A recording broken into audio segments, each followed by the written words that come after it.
Chapter 15 Looking for Scarface, Thursday, January 10th, 1935. The next day, it's hot out. It was like this at home in Santa Monica sometimes. In the middle of winter, all of a sudden, we'd get a summer day. On the way home from school, Annie told me we are meeting at the parade grounds. Then we're going to head down to some secret spot where you can watch the convicts walk up to the cell a house at 4 o'clock. Annie says they do this all the time, and is it against the rules, and sometimes they even see Capone. When I get to our apartment, my mom's music bag and her hat are waiting at the door. I forgot to ask, what did Scout say yesterday? She asks. He said he'd try. See? She smiles at me. Was that so bad? Natalie paces back and forth in front of the window, digging at her collarbone with her chin. My mom stops and looks at me. She seems to be thinking of saying something about this, but changes her mind. Remember, just treat her like you would a normal sister. This isn't babysitting.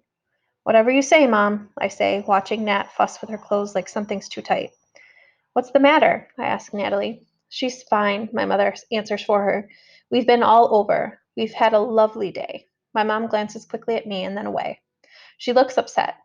It's just hot, that's all. My mom rubs her neck. She wants her buttons. Well, yes, my mom admits.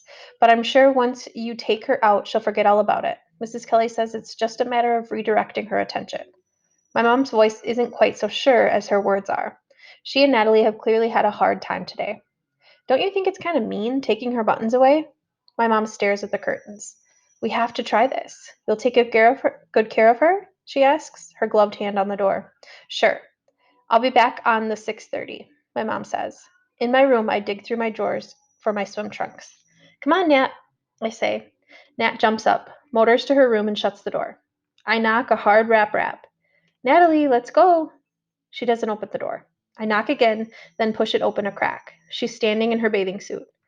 Oh no, I say, you can't wear that.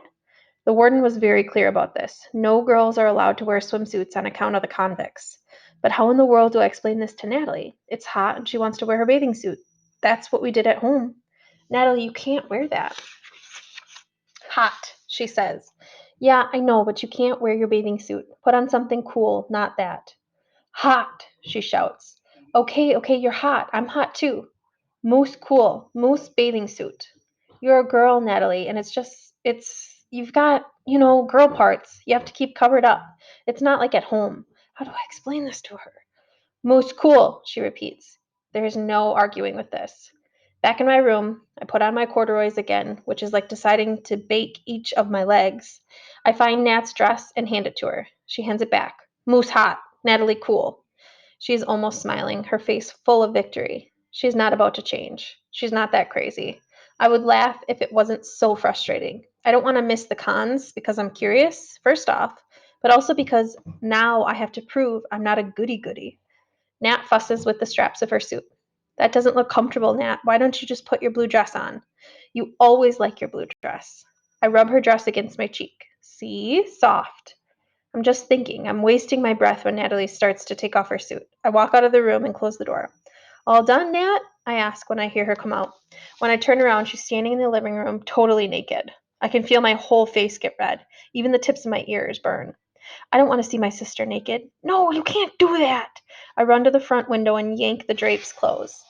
Now she's in the kitchen, lying on the cool floor. At least this is better. It isn't so bad from the back. I think about the time we took Natalie to my cousin Cricket's wedding. It was boiling that day too, and right in the middle of the ceremony, Natalie took off all her clothes. But she wasn't so old. It wasn't like now. The clock on the mantel is ticking. 3:15. We're supposed to meet at 3:30. It takes 10 minutes to get to the west stairs on the parade grounds. I have 5 minutes to get out the door and a crazy naked sister on the floor. How does my mom get her dressed anyway? You can take your buttons outside, but only if you wear your blue dress. I get the button box from where my mom has hidden it inside the radio cabinet. What else am I supposed to do? I shake the buttons down by her ear and try to pull the dress on over her head. She doesn't take it off. You have to wear your underwear too. I won't look. She doesn't move a muscle. Her bare skin looks so white against the floor. Come on, Nat, I plead. Swim? She says. You want to go swimming? Natalie, swimming. Okay, here's what we'll do. If you wear your blue dress and your underwear, I'll take you swimming. I have no idea where I can take her swimming, but I'll worry about that later. Swim? Blue dress, underwear, swim later. I try to talk in her language. Moose double, she says. Double what? Double swear. I laugh. Yeah, okay, I double swear. Miraculously, she puts on her dress, her underwear, her socks, and shoes, and we're out the door. 3:25. If we walk fast, we'll make it. But every time I turn around, Nat's stopped to rub her toe on the pavement. Then we have to count the birds. I try to get her to count and walk, but apparently this is impossible in Natalie world. I don't know what time it is when we walk across the parade grounds to the west stairwell. No one is there, but we can't be that late. I run down the stairs, leaving more and more distance between Nat and me. Then I hear them. I'm about to shout, "Wait up!" when Piper says, "Come on, Annie. I've lived around prisons my whole life, but I've never been inside the cell house. All we ever do is watch the cons walk up. Big deal. Don't you ever wonder what it's like in there? We got the biggest gangster in the world here. Don't you want to shake hands with Al Capone?" The laundry plan isn't even finished, and Piper's already hatching another. I can't believe her. I strain my ears, but I can't hear what Annie says back. Annie's voice is soft and sweet. Piper's is loud and scratchy. "Al Capone," Piper says, and then I hear a stumbling sound behind me. It's Natalie. She's on her feet, but a bush is whapping back and forth like she just tripped over it. "You okay?" I ask. "What's that?" Annie says. And then suddenly Annie and Piper appear. Piper makes a gravely sound with her throat. "What's she doing here?" Piper asks. I try to change the subject. "Where are Teresa and Jimmy?" "Didn't you hear? Mrs. Madiman had a baby boy. Named him Rocky," Annie says. She wipes the sweat off her forehead. "They have a bunch of relatives over to see the new baby, and Teresa and Jimmy have to entertain their cousins." Piper looks from me to Natalie and back again. "Can't your mom watch her?" she asks. "She teaches piano lessons." "How often?" "Every day," I mutter, glancing back to Natalie, who is using her dress to fan herself.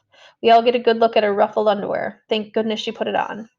"She better not do that when the cons are around," Annie says. "They can't actually see us, right?" I ask. "Right," Piper says. "Come on, they'll be up soon. The path is narrower here, so we go single file. Piper, then me, then Annie, then Nat. I've never walked over here, and suddenly it seems like a bad idea. I'm wondering if maybe I should turn around when I see a huge chain link fence that blocks our path. The fence is maybe 12 or 14 feet high, and 3 strands of barbed wire run across the top. It goes up the hill where it connects to the rec wall yard, and down the hill as far as I can see.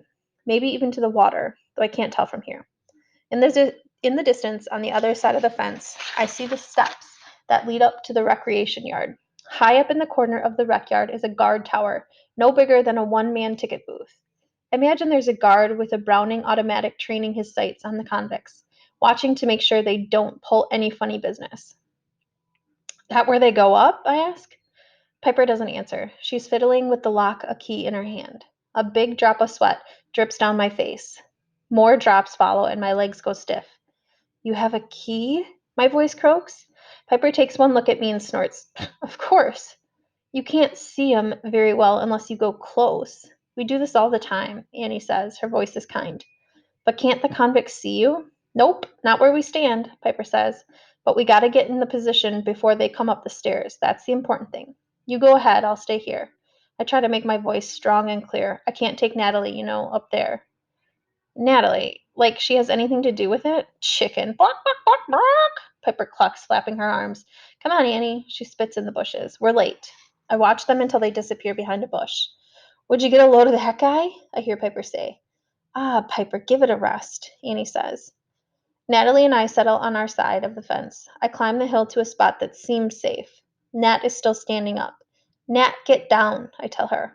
Natalie's eyes pass over me the way an electric fan moves on its course, but to my surprise, she gets down.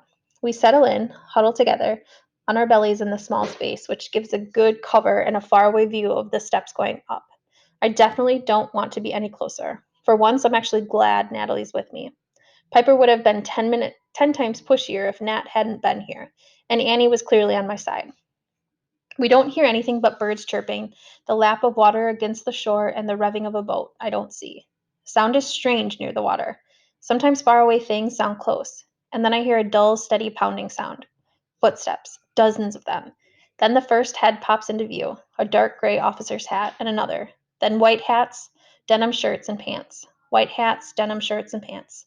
I strained to make out faces, but were much too far away. "One of those guys has a big scar down the side of his face. That's Al Capone," I whisper to Natalie. I wonder if Piper and Annie are close enough to spot Capone.